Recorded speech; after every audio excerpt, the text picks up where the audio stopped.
So we're right at the top of the hour. Let's go ahead and get started as folks continue to join us from around the country. This is Alyssa Barron-Menza, and I serve as the Managing Director at BALLE. So welcome to our July installment of our Accelerating Community Capital webinar series. We're delighted to have everybody with us today. We have about 60 communities registered from across the United States and Canada to join in our discussion today. So as many of you know, we launched this series early in 2011. The webinars are held every month, second Tuesday of the month at this time, 10 a.m. Pacific. The series runs from January of this year through December and is co-hosted by RSF Social Finance with advising, input, and sponsorship support from Portfolio 21 Investments and Solidago Foundation and Main Street Resources. So I'm going to review a bit of housekeeping and provide a few reminders about the series, and then I'll introduce our topic and our two speakers for today. If you're dialed in by phone but you have not joined us in the webinar room, please find a link in your reminder email from Allie Walker. Because of the number of webinar participants, we have the phone line muted. That means if you have a question at any time for the presenters during the webinar, you can type the question in the public chat window to the right-hand side of your screen. The presenter may answer a question during his or her presentation, but will hold most of the questions to the end of the webinar when we have time set aside for moderated Q&A. If you have any technical difficulties during the webinar, you can note that in the chat window, and our staff member, Allie Walker, will send you a private chat to help you get sorted out. The private chat will show up as a new tab to the right of the public chat window in the top right corner of your screen, and that area of the screen will flash red once the private chat has been initiated by Allie. After each webinar, we email everyone registered a link to the integrated audio-visual recording of the webinar for you to use and refer to after the fact. We also include a copy of the presentation materials as well as a copy of the public chat dialogue.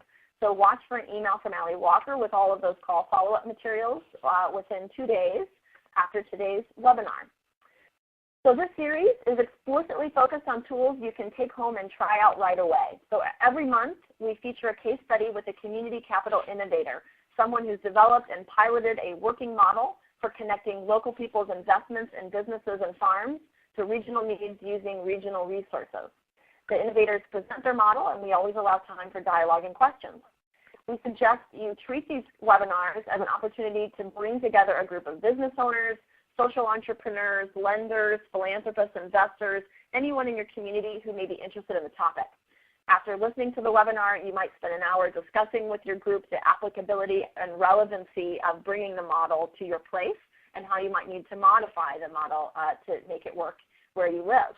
You do not have to pay extra for additional attendees on the same webinar line. We also have bundled pricing and registration open for our next couple of webinar series.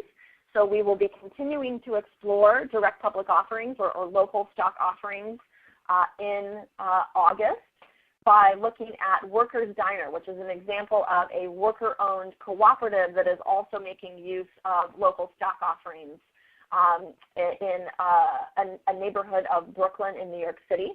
And we will be exploring community partnership lending in September, which is a model that any community can use to connect investors with investees in some pretty creative ways. So you can find more information about our upcoming webinars on our website, livingeconomies.org, under the events section of our website. So today we're featuring the part 1 in our series of 2 on local stock offerings. So we're very excited to have Melinda Little from the Saranac Lake Community Store in New York State, as well as Marty Gay from Quimper Mercantile Company in Port Townsend, Washington. Now, hold on a second. As the precursor to the crowdfunding platform that should roll out in 2013, there is an underutilized but increasingly popular option for raising capital by going directly to a local market of investors. The small offering public registration allows a company to sell shares directly to investors as an exemption to SEC oversight. So we're going to hear more today about how this works, how it's been put to use in both New York State and in Washington State to create community-owned general stores. And we're going to start with Melinda Little about the journey they've had in Saranac Lake. They're a little bit farther along, and they actually opened their store this fall. And then we're going to follow up with the story of Quimper Mercantile as another example from Washington State. So with that, Melinda, I will turn it over to you. Oh, thank you very much, Alyssa. It's a pleasure to be on the call, although it's amazing how nervous one can be just looking at a computer screen without people in front of you. Anyway, I, as Alyssa said, am representing the Saranac Lake Community Store. My role with the store is that I'm president of the board and have been since before we incorporated way back in 1997. I thought I'd start by giving you a little bit of context about Saranac Lake. We are a small community of 5,000 residents. Here, I'm going to show you a map actually. I'll get that arrow going. In the Adirondack Mountains, we're 2 hours north of Albany, 2 hours south of Montreal, and 2 hours west of Burlington, more or less. And about 8 miles from Lake Placid, which some of you may think of when you think of the Adirondacks, as that was the site of the 1932 and 1980 Winter Olympics. As I said, we have approximately 5,000 year-round residents, and here's a picture of modern-day Saranac Lake as it exists right now. In 2002, we ended up getting the surprise of our one department store left here in town, which was the Ames department store. They ended up closing their doors because the corporation overextended itself and ended up declaring bankruptcy, in spite of the fact that the store they had here in Saranac Lake, which was about 40,000 square feet, had been profitable with $7+ million in sales a year.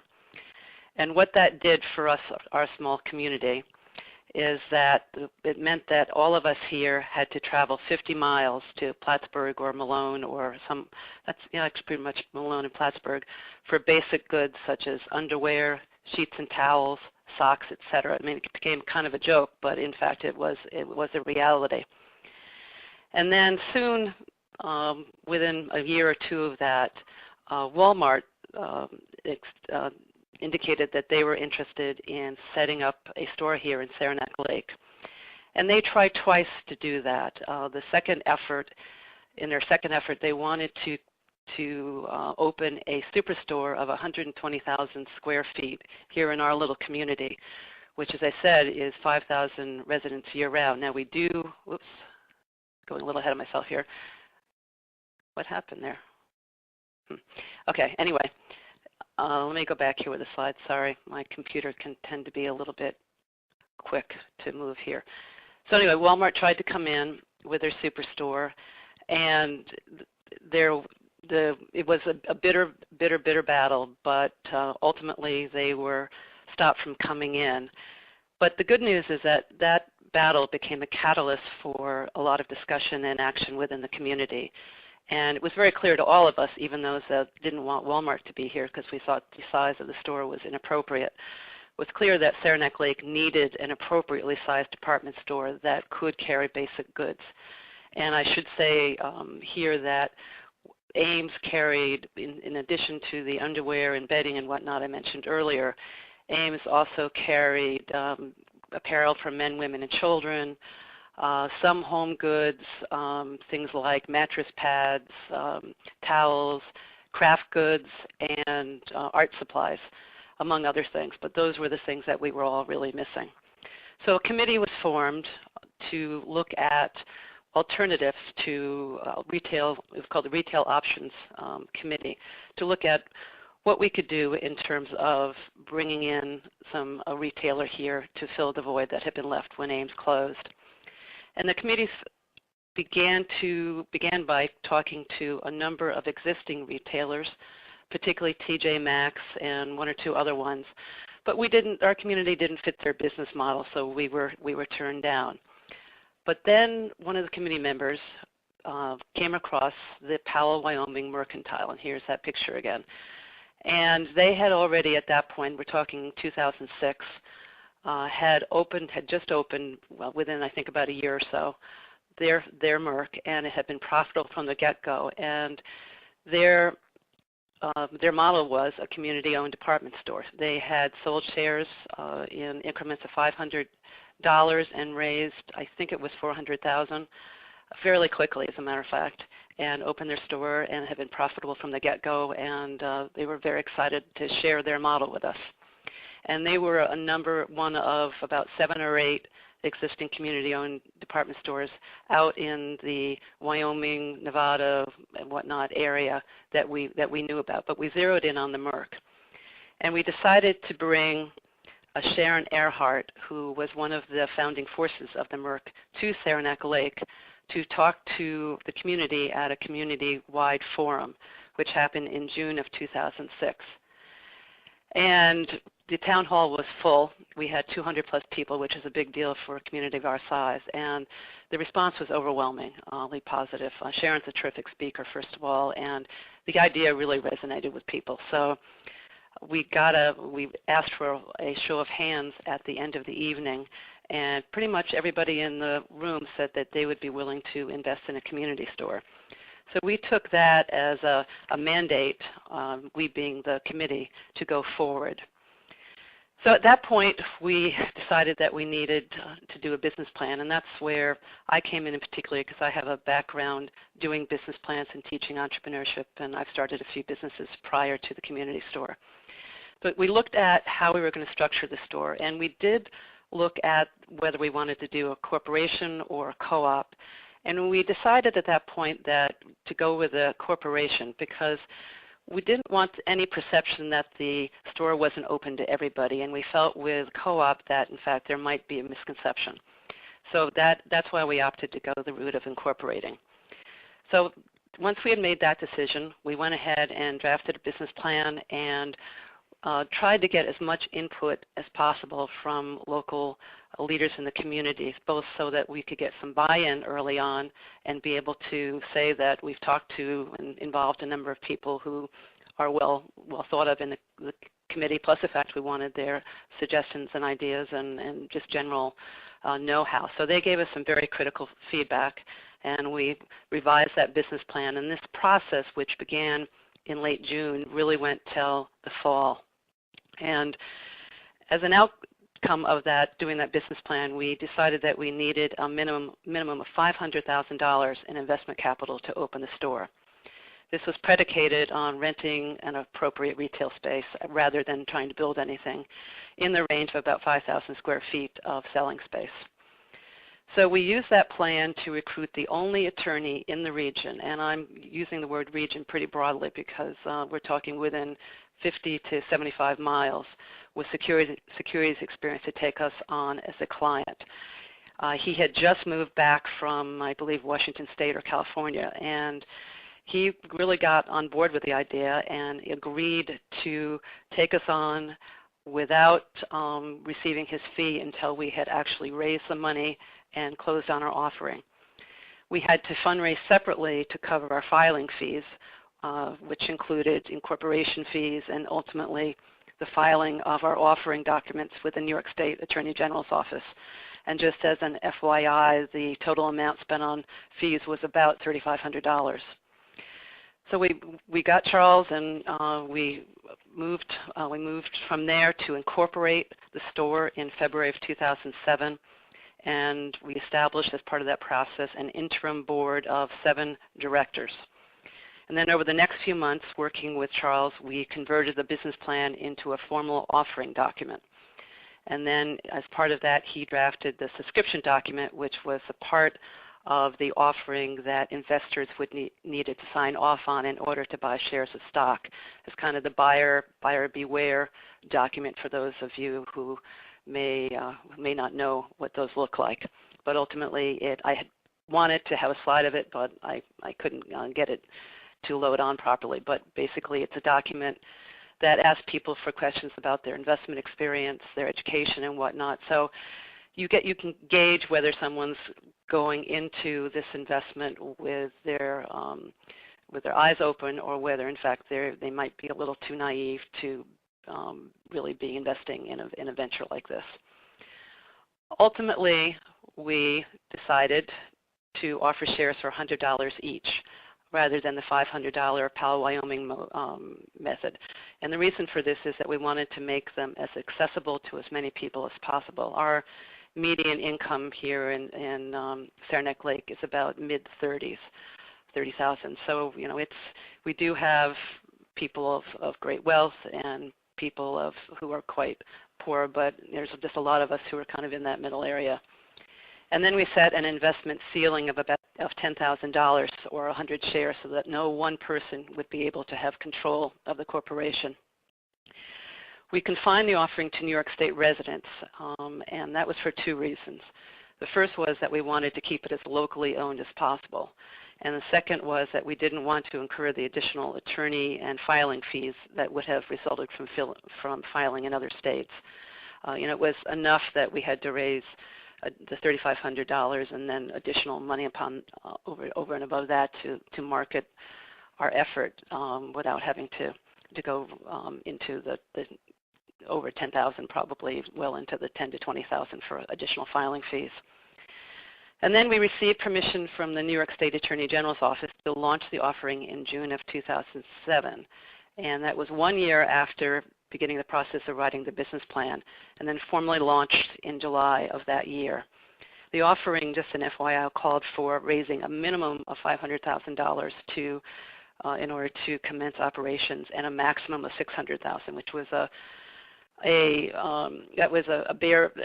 point set by New York State. If we went beyond that, we would have to be paying additional filing fees. And then all these funds were held in an escrow account at a local bank, and we could not touch those until the minimum goal was reached. Well, we had hoped to raise that money in about 6 months. It actually took 3.5 years, and we finally reached the $500,000 mark in March of 2011. Here we are with our photo op at the time. And again, we commenced operations at that point. And we finally opened the store in October of 29th of 2011. Hold on a second. And that's what it looks like today. It's on Main Street here in Saranac Lake, right across from the Hotel Saranac. And so it really turned out wonderfully that we were able to find a site to be right downtown. Now, Marty is, let's see, actually, here's the inside of the store as well. And as you can see, we're carrying the kinds of items that Ames had carried that we were not able to get. This is our home area. We've got men's and women's and children's and baby apparel. We do have a craft section. We carry local artisans' works, and we have other, let's see, what am I missing?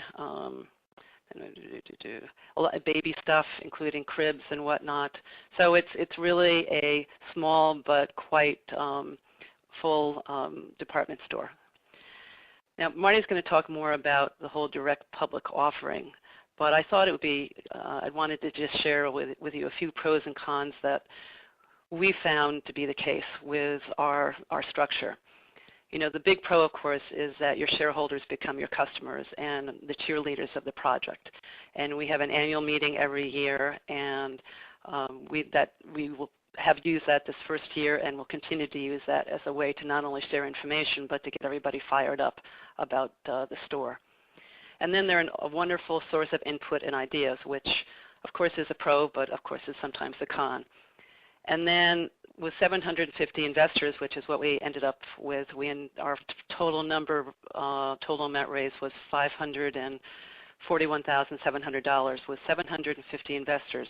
It's difficult to manage that number in regards to communications to them regarding the shareholders meetings and whatnot. Yes, we do social media and we do email blasts and the whole 9 yards, but it's still difficult, and it's a fairly complex database to manage. And then the investments are not liquid, so that's a con from the side of the investor. But you can transfer them over to people, and of course one day we hope that we'll be able to return to have some return on the investment in the form of dividends. And this is what our logo looks like, and here's our website for people who are interested. And I think time to turn it over to Marty. Yes, thank you so much, Melinda. I'm sure that folks will have a lot of questions to dig in further as we get into Q&A, but that's a wonderful introduction. So Marty, now I'm going to turn the floor over to you to bring up your screen share. And then right before you get started, once you got it pulled up, give me a moment to cue everybody to exit full screen mode. So you should have the floor to go ahead and pull up your screen share, Marty. So while he's doing that, I will go ahead and let everybody know what's going to happen. So once he does a screen share, your whole screen is going to become filled with Marty's computer. And so we like to cue folks about how to come back into the webinar room so you can see both his slides and the chat window on the right. So once that slide pops up, it looks like we're there now with Marty's slides loading from his home computer. If everybody will roll their mouse up to the top of their screen, you'll see a little toolbar pop down. And in kind of the left middle of that toolbar, there's an exit full screen button. And when you hit that, you'll pop back into the webinar room where you can see the chat and the list of attendees and his slides. So again, mouse to the top of the screen, hit the exit full screen button, and you'll be good to go. So I've had a chance to do that now. And Marty, it looks like you're good to start. Now I can't hear you, Marty, though. You might be on mute.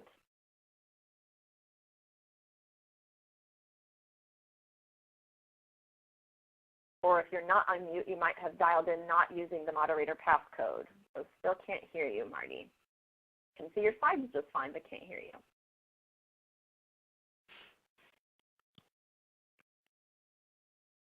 All right. Well, while Marty confirms if he, now I'm seeing that cute dog again on Marty's screen. Marty, I think you're fine to leave the slides as they are, but you might go back to the email from Allie and redial into the phone line just in case there's a problem going on there. So while we try to get audio from Marty, there's a couple of questions that have come in for Melinda that we could go ahead and entertain. So I see a question from Tim. In hindsight, could you have done things that would have likely shortened the 3.5 years to raise the needed capital? And I'm actually going to turn off the screen share, Marty, while you look for that phone number. Yeah. Go ahead, Melinda. Actually, it's a great question. I think probably not, because remember we launched in 2007 and then the economy went down the tubes in 2008. So we had to do this through a pretty difficult time.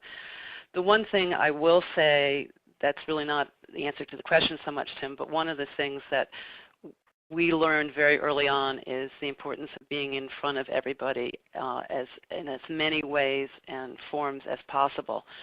And what I mean by that is we attended street fairs, we created events, and then we did something that was really effective.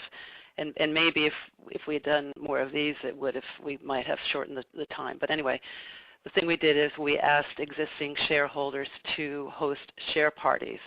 And one of us board members, because you always had to have a board member being the person selling the shares, one or two of us would go to each shareholder and make the shareholder party and make a pitch.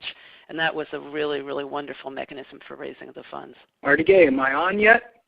Yes, Marty. Yes, thanks. Sorry for the confusion. I got to get back to my screen. All right, let me, yes, so you'll reinitiate the screen share, Marty, with the button up top. Oh, okay, sorry. We'll get it. So while you're pulling that up, there was a follow-up question for Melinda from UCO. Yeah, what the roadblocks regarding raising the capital. I think it's actually the roadblocks are, in fact, that, again, you have to be in front of everybody all the time, and you think that you're communicating effectively, and it turns out that people are still asking what's happening with the community store, what's happening with the community store. And one of the roadblocks is, I didn't really talk about this, but I did mention that the Walmart wanting to come to town created a real bitter discussion, a lot of controversy. And there were a lot of hard feelings and people who said they would never set foot in an alternative like the community store. So that was definitely a roadblock. So. Oh.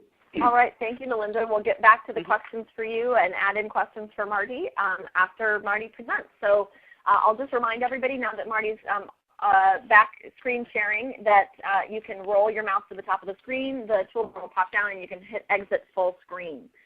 So Marty, I think you're good to take it away. So you can hear me okay? Yes. Yep. Oh, thank goodness. Sorry for the confusion. So the direct public offering, I'm going to give you a little bit of rundown. Some of this is very similar to what Melinda was just talking about, but we're from Port Townsend, Washington. And this is me. I'm an entrepreneur. I'm serving as the volunteer CFO of Quimper Mercantile Company. And we had success, very quick success compared to Saranac Lake in reaching our impound minimum. So this is our new logo, which we've just rolled out, the Quimper Mercantile Company, and we are a community corporation. A little bit about Port Townsend. That's a picture from my house a couple of months ago, and a lot of people in Port Townsend took that picture, but that's us. It's the end of the rainbow. We're on the Olympic Peninsula, 2 hours from Seattle by ferry, and we're the county seat, only city in Jefferson County, which is about 30,000 people. We were settled in 1851, 2 years before Washington statehood, and we've always thought we were going to be something more than we really were, and we continue that today. This is a picture of our Main Street, which is called Water Street. It's right on Port Townsend Bay, and various sites in the town. This is where we're located, just south of Bellingham, Washington, which is the center of the BALLE universe, for those of you who know. This is a quick shot of the demographics of Jefferson County, and I wanted to point out that we have a relatively high per capita income and a really pretty high education level, and we are quite involved in community around here.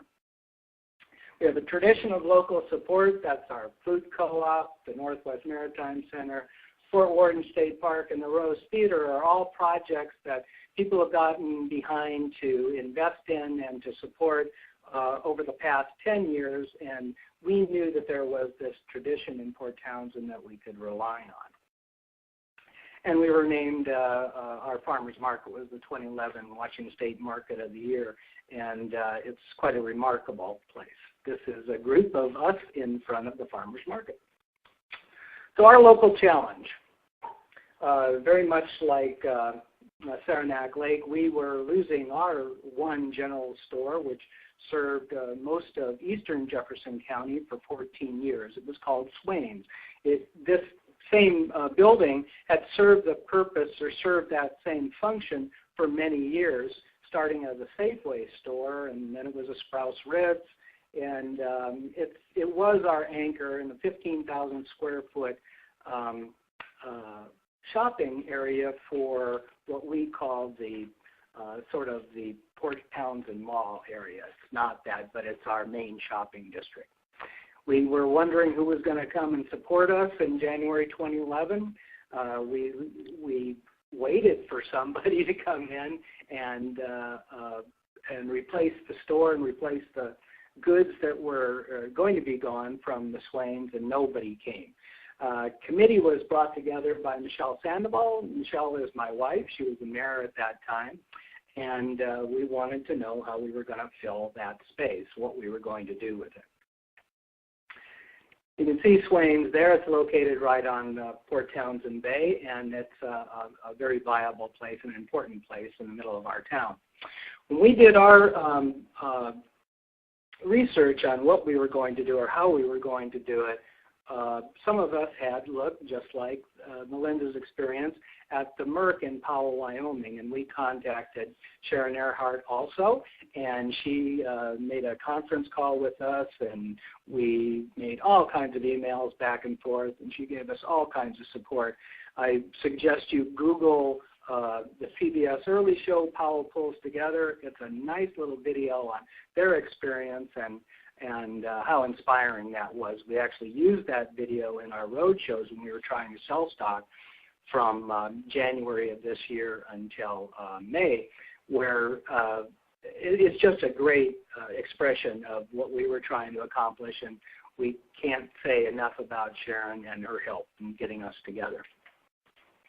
So our local action, we eventually ended up with a dozen of us volunteers committed to making a new store here. We came up with the name, the Quimper Mercantile Company, and Quimper refers to the small peninsula that juts out on top of the Olympic Peninsula, and that's where we live. We wanted to make it more inclusive than just the city of Port Townsend and include all of Jefferson County, or the eastern portion of Jefferson County.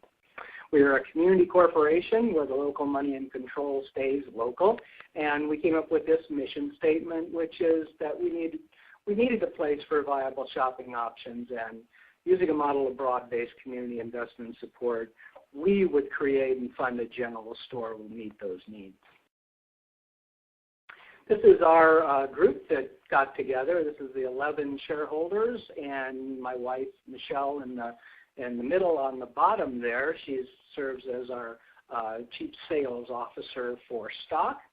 I wanted to point out, too, that all of our membership, or pretty much all of the people on the board, were association with LION, which is the Local Investment Opportunities Network that was started here, which is a network of investors who were brought together so that they could invest in local projects and support our community. And the rest were members of the Economic Development Council, which is called Team Jefferson here. Finding capital. So our pro forma indicated that we needed less than $1 million to run or open a good store. We first thought was to pitch the concept to LION for a mix of debt and equity. We decided against that because they weren't that excited about dropping $1 million into an entity that, it's a little bit questionable. None of us had real general merchandise store experience, so we kept looking around, and we researched DPO options, and it became apparent that that was going to meet a couple of our needs, which meant broad-based ownership within the community, and we really thought that was an important thing to do since we were going to start this store from scratch.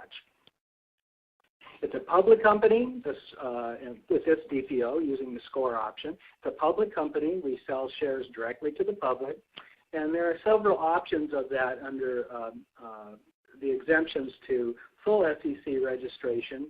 One of those that we'll be seeing more about later, probably the Jobs Act, which was just passed in 2012, will establish the crowdfunding option. But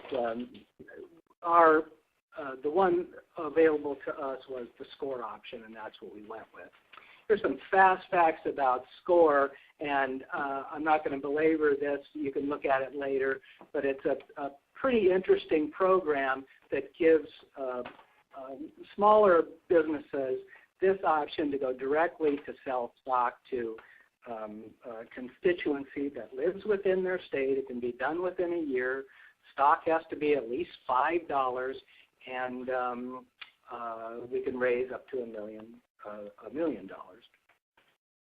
There's some more information that I have added to the presentation from the Department of Financial Institutions, which is the entity in Washington State that oversees our compliance with the SCORE process. So the SCORE was designed, they say, to minimize costs for small businesses seeking to raise capital through a securities offering. Question and answer disclosure form was designed so that people like us getting together could do this. We do need an attorney, you do need an accountant, but only minimally if you have the expertise within your group to put this together. The expertise means just you got to be really diligent and keep working very hard on the form to get your business plan and all of your expectations down on paper well.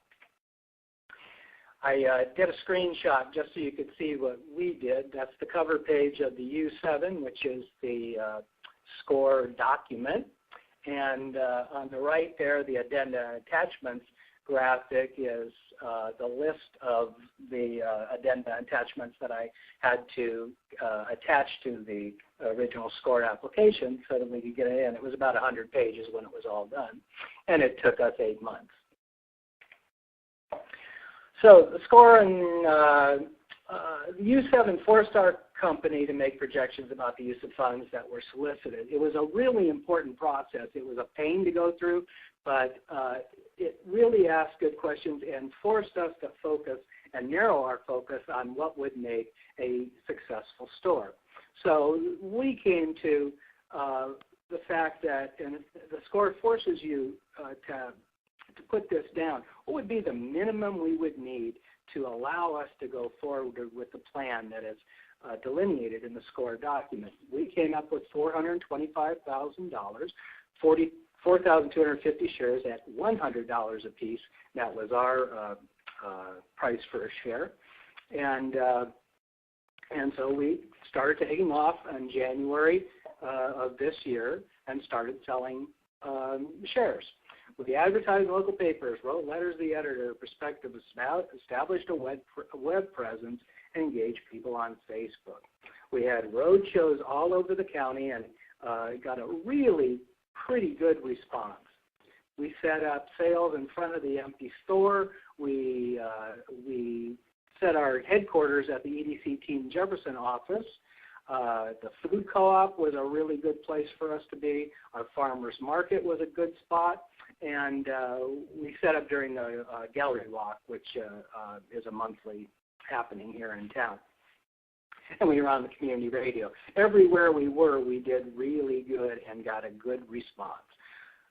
Like it says, remarkably consistent sales over the first 3 months. We averaged $30,000 per week up to the impound goal of $425,000, which we reached in April. This is my goofy infographic on our Mount asset superimposed on the Olympic mountains. You can see that it's a pretty remarkable amount of money we brought in, and that trend line was very positive for us. This is our timeline. We had our first meetings in January in 2011, and then in that month we made the decision to do the community corporation and make sure that control would be maintained at a local level. That was a real important part for us. Again, I'm going to blast through this a little bit. If you want to ask questions later, that's okay. But I want to go down to, first on this is that by April 2011, we had actually reached our impound level, and we were able to use those funds, the $425,000, and start opening the store. So in July of 2012, today, we're running as fast as we can to get the space ready for fall opening. One of the things that has happened because of that, we've taken our eye off of the ball of selling more stock, because we were all dedicated to that mission, and it was a very important mission. We had to get to that level as fast as we could because we were going to run out of money. We had raised almost $50,000 among the founders so that we could prime the pump for all of this, but we were running out of money. We had signed a lease. A lot was happening, so we had to get the store open just as we had promised in the score document. So, excuse me, here's some of the basics of the lessons we learned during the process. We had the seed money, $49,500 from the founding board, which was absolutely critical to us. We had a dedicated staff of volunteers, 18 months to get it going. Our legal and financial consultation cost us about $5,000 for legal opinion and GAAP financial reports that are required. We prioritize sales. And like many businesses, like any business, a good business, what is your target customer? And we spent $6,500 promoting the sale of the stock. We continue with stock sales, as I was saying, but we have fallen off on that effort a little bit. But we would love to be able to reach the $950,000 level, or at least another couple $100,000 will make us a better store. Towards that end, I wanted to mention that fundinglaunchpad.com, which is being operated by Shane Fleener and Dave Millick, and I think Dave is on the call today, gave us this option of using their platform gratis to get going to see if we could sell more stock using what they're doing as a precursor to the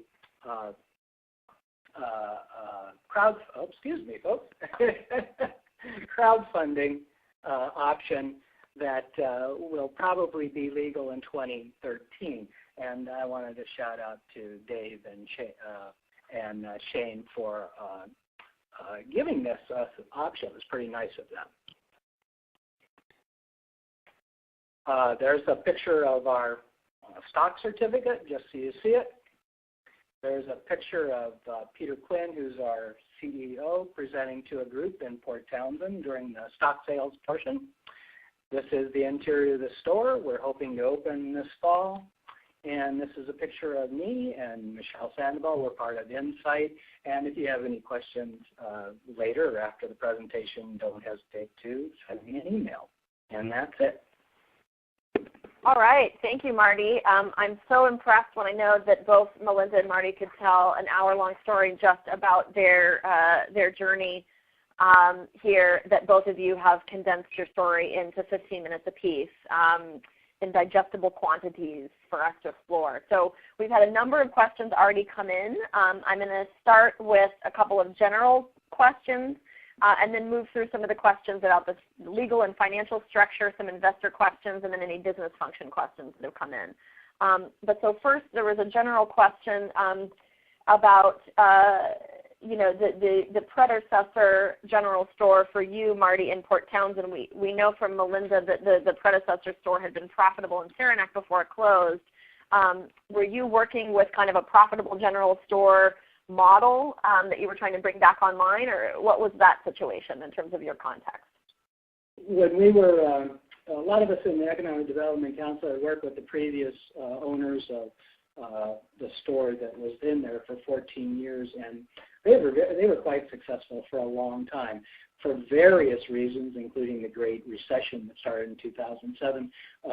They had a lot of trouble. We also lost our ferries, which connect us to Whidbey Island, and a lot of traffic during, I think it was the 2007 Thanksgiving shopping season. So for Black Friday, we had a real lack of traffic coming into town. So they had various problems. They had, they had various problems. They had been a very successful place, and we knew that the possibility was there that with the right capitalization, we could create a successful store.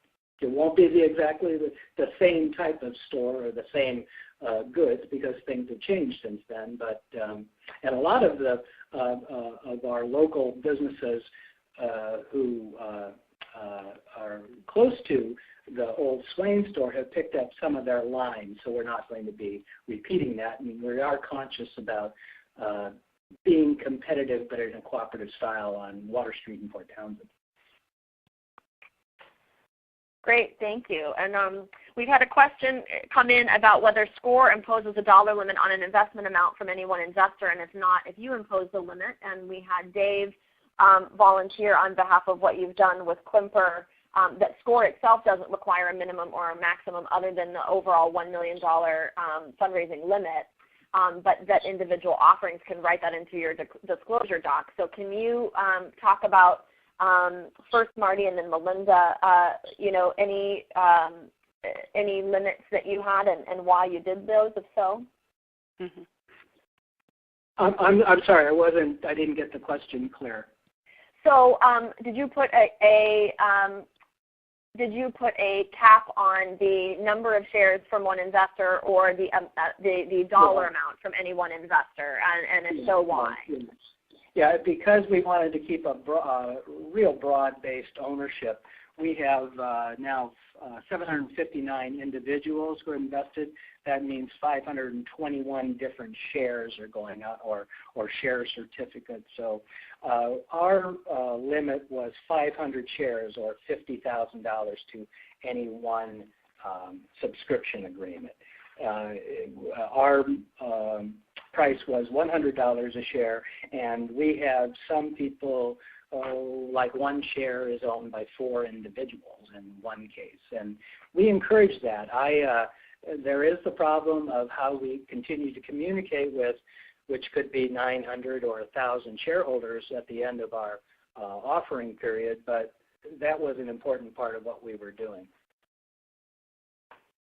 Great, thank you. And Melinda? Well, as I said earlier, and unfortunately I'm not going to remember the exact detail of this, but the Attorney General's office here in New York State did, the cutoff was $600,000 in terms of the level of investment that that was needed in order to incorporate and get, no, not to incorporate, in order to get the offering filed. And I'm happy to go back, if anybody really wants to know the details, I'm happy to go revisit exactly what was involved there and to answer anybody's question about it offline. But unfortunately, I'm just remembering that that there was a fairly significant roadblock for us beyond $600,000. Thank you, Melinda. Yeah, there was a question for you to talk more about the $600K upper limit and why you chose it. So it sounds like in this case it was actually, you know, the laws can vary a bit by state, of course, and so in this case, in New York State law, that above $600,000 there was some kind of significant limit, maybe additional costs, but that kept you guys at the $600,000 level. So I will invite the person who had originally asked that question, if you'd like to go deeper, you can send us an email at BALLE and we can help connect you to Melinda to go deeper if you'd like. Now, Melinda, you mentioned that you thought a co-op structure might be more exclusive than a corporation, and you wanted it to really feel like everybody could shop at the store. So there was a question, why did a co-op feel more exclusive to you? And also, was there any difference in a cooperative structure versus the corporate structure in terms of liability or in case of bankruptcy? Well, again, it's been a while since I've actually visited this whole thing. But first of all, the real question about co-op versus corporation was really an issue about perception, or what we were worried the perception might be, because people, at least in this neck of the woods, think co-op and they think, well, only members can go there. And in fact, to this day, we still hear occasionally from someone, kind of via hearsay, albeit, but that there are still people here in the Saranac Lake community who don't think they can shop at the store because it's really only for investors. So we feel that we made the right decision by going with a corporate, because to have gone with a co-op would have really fed that view. In terms of liability and whatnot, boy, as I said, it's been a while since I've done research on this, but I do believe that there are you can set up a co-op so that in fact you have some sort of liability veil, just like you do with a corporation. But again, I want to go refresh my memory about that. Marty, have you done any research into that? No, but we had the same discussion. We thought about being co-op. We have a very strong co-op culture here, and the food co-op of Port Townsend is incredibly successful. But we didn't want to go down that road for governance. We felt that the corporation was a much better choice, and we still get the same type of issues you were talking about, though, and we're hoping to change people's perception about what ownership means versus being a customer in the store and a member of a co-op. Yeah, and why, Marty, did you, since you've got some co-op support broadly, and hopefully in this International Year of the Co-ops, we will continue to educate our peers and our communities about the benefits of co-ops, and we'll be exploring, again, a local stock offering model used within the context of a worker cooperative next month in the webinar series. But Marty, you mentioned you've got some support for co-ops in many cases, but you still felt like the corporation was a better pairing. Any brief additional thoughts about why that was? Well, it can be an interesting culture, the co-op culture, and everybody thinks that, and rightly, their opinion matters, but just because they have an opinion, it doesn't mean that's the way you can direct your business. And we've seen some pretty brutal fights in our community around issues in the co-op about products to carry, and we just didn't want to go there. Once we decided that we were going to raise equity as stock, we thought that then that it pretty much precluded going co-op model, and we just wanted to be a C corporation and not have that co-op overlay. Great, thank you. Melinda, you just raised this again, Marty, and you both talked about, of course, all the benefits of having a community-owned store and having, a low share value, a low dollar amount share value, and potentially limiting number of shares so you can really maximize broad community ownership, but then, of course, that it requires some investor management. So, Melinda, there was a question for you. What have you learned in terms of investor management thus far? What would you do differently maybe than what you set out to do? Any insights there? Yeah, actually I do have a few insights. A lot of times when we were at things like block parties and whatnot, and people would come and make an investment, there were times when we let them get away without crossing all their T's and I's because we knew who they were and we knew that following up with them wouldn't be a problem. But in fact, that really came to bite us in the butt because in fact, when you sit down and try to manage a database of 750 investors, and it has to be absolutely correct so that when you do the stock certificates, everybody is getting their name correctly and their shares correctly and whatnot. Then you really regret not having been as exacting as you could have been during those times. So that's one lesson learned. Another lesson learned is we should have been better about getting email addresses from everybody when we had them sign their subscription form. So there's a couple of paperwork things. I think also we started out because legally it was correct with about a 10-page subscription agreement. Ultimately, we ended up boiling that down to the 2 pages of information that was really needed legally, and once we did that, it became much easier because people had looked at the original document and just kind of rolled their eyes because it looked so daunting. And when they were presented with the one-page, two-sided page, it was a much easier thing to sell, so to speak. So those are a couple of things off the top. I have to say yes to the emails. We should have put down, get your email at the beginning. That was an important one. We didn't do that.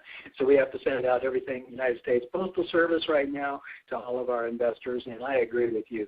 Be much more careful about putting in that information at the beginning because that's tough. I'm the one that had to do it, and I wasn't that good at it, I noticed, when I went to verify all the information. Great, thank you. And Melinda, you had mentioned since you're, and I'll invite you, Marty, to comment on this as well, although of course we know you're not quite open yet. But Melinda, you had mentioned that you hope to eventually be able to provide dividends to your investors. Were there other benefits to investors that you considered, discounts on purchases, anything else, and why or why not? Yeah, well, we did talk at times about offering a discount up front and whatnot, but we agreed that it was probably premature. We didn't want to tie the hands of the person who we would bring on as manager, or make some decisions prematurely.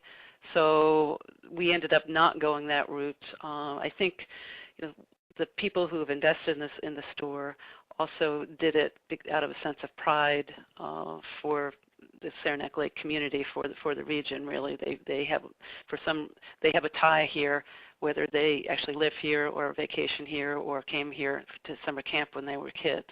We do have investors, by the way, from all over New York State. I should have mentioned that earlier. So that seemed to be enough of an incentive. But having said that, one other thing I wanted to say that I forgot to say earlier is one of the effective mechanisms for raising capital was to offer challenges. There were several occasions where an investor came forward and said, I'll invest $5,000 if you can find matching funds, and that was always a terrific incentive.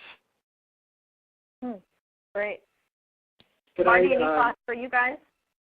I just wanted to address, I just saw a couple of questions that were, I thought were important. We actually, and I'll try to incorporate here in this answer, we actually didn't mention dividends or any kind of incentives in our score document, and since we're still in an active offering stage, I can't say anything and promise anything that isn't part of that score document, but we know that down the line probably dividends would be available, some other benefits for shareholders. I saw a question about somebody asked that is there any incentive for the founders? The founder stock was sold at half the price of the others so that the value, I guess, would double if there was ever any market for these shares, and there may be someday, but we would have to make our own market, of course. There's no real stock market in Washington State for these closely held offerings. And somebody also asked about what did we need $50,000 for if the open expenses weren't that great. I didn't put everything in the slides. We hired a consultant who deferred his compensation, and we were giving him, or deferred a bulk of his compensation. So we had to pay him. We had negotiated a lease over that 8 months. We had deposits and first month, last month, things like that. And we started doing some tenant improvements too. So we spent over $50,000 by the time we were able to use the money in our impound account, the $425,000. And then also, did that also include the $6,500 that you did in marketing? Did that come out of the seed money? Yes, it did. And you know, one question we had, I think, as folks are thinking about, goodness, if I want to use this model in my community, but could I raise that kind of seed money to help things get off the ground? There was a question about whether a loan from a CDFI could potentially be used as seed money if raising funds underscore. Melinda, Marty, or Dave, or anybody else in the chat window, is that a question you know the answer to? Well, I can Marty, you want to go for it? Okay. I was just going to say that, in fact, we had always anticipated getting a working capital loan, or actually working capital line of credit for the community store. But when all was said and done, with so many stockholders, we were not able to do so, even though we tried with 4 or 5 different entities here, some of them fairly progressive, because there was no one stockholder who was willing and able, or was it appropriate, to guarantee the loan.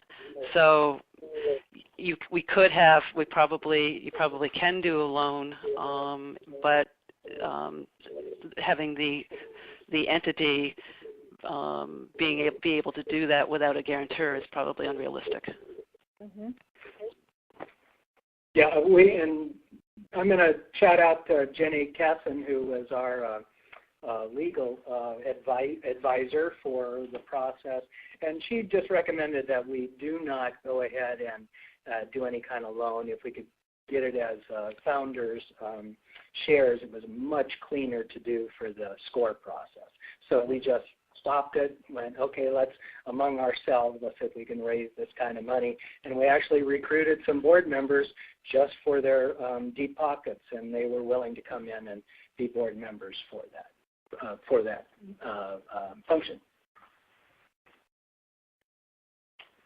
Great, thank you. And we've got time for maybe one more question here. We won't get to everything. A couple folks have asked questions that will be answered in, I think, next month's webinar addressed well. But so there's a question here about the motivation for investors for both of you that I think is really interesting. Do you think the folks that were investing in both of your stores were largely doing so out of community support, or really just desire to have this store, or some other kind of economic investment upside? Speak maybe 30 seconds each about what you think would be your investor motivation. I can do it in 10. I would say 99.9% invested because they wanted to have a store like this here in Saranac Lake and saw it as a real boon to the community. Okay. Absolutely true. I'd have people come up to me and say, this is really a donation to get this store in our community, right? And I'd say, well, it's not a donation, but you can look at it any way you want to. But this was all about our community and people making sure that we had the store. I think it's real obvious now that we reached that $425,000 mark that and it looks like everything is go, that stock sales have slowed to a trickle since then. So we have just barely reached $500,000 in about the same amount of period that it took us to reach the 425. And can I interject one real quick thing? Marty, I bet you're going to find that more people are going to come on board when they see it open and know that it's a reality, because that certainly happens for us. That's what we're planning on, and that'll be a big push when we get the store open. We're actually going to have a section in the store just for stock sales. Wonderful. Well, thank you. And it's so interesting to note that since you both had pretty low dollar amount share levels, that it really does allow folks of a wide variety of means, especially if you can say share a given share, as you mentioned you could, Marty, in Port Townsend, a wide variety of folks to have an ownership stake in seeing these businesses come online. So we had a question about whether there were companies that will come to a community to help them set up a direct public offering. You'll note we've used direct public offering or local stock offering somewhat interchangeably. That's because there's no precise legal meaning to the term direct public offering. So functionally, they're a description of the same thing. I will give a shout out to Cutting Edge Capital. Michael Schumann from Cutting Edge Capital is on the line. Jenny Casson was mentioned already. Jenny not only helped with the legal work for Quimper, but also with the legal work for our example for next month's webinar, and is working on a template, an easy online template for doing a direct public offering that would help keep the legal fees and the process pretty straightforward and simple for many communities. And Jenny and Michael have been advisors to our series. So certainly check out Cutting Edge Capital. I'm sure there's many other resources out there, including I think some of the folks who are on the webinar today. There was also a question about what other kinds of businesses are conducive to a direct public offering model. We think, of course, that there are a number of other businesses for which this financing mechanism is worth exploring. And so just as a counterpoint, we'll again explore some of the challenges and opportunities of using a direct public offering in a food diner, a restaurant capacity, and in a worker-controlled business capacity next month. So welcome all of you back for that webinar and for future webinars. So again, watch in the next 48 hours for a copy of the webinar recording, the presentation materials, and the chat window from Allie Walker on the BALLE staff. And we just really want to thank Marty and Melinda, not only for coming and sharing your expertise at the conference, but again with us today on our webinar, and to everybody else for participating and asking such excellent questions. So thank you, everyone. Thank you. Thank you. Send us an email if you want a question answered. I have no problem with getting an email. Yeah, I agree with that as well. So Allie and whatnot, you're welcome to share my email. Perfect. So if folks have questions that didn't get answered, you can reach out directly to Marty or Melinda with the contact information they've provided, or feel free to contact BALLE, and we will connect you. So thank you very much, everyone, and good luck, Marty and Melinda, as you continue doing this work, and we'll talk to many of you next month. Thanks a lot. Bye.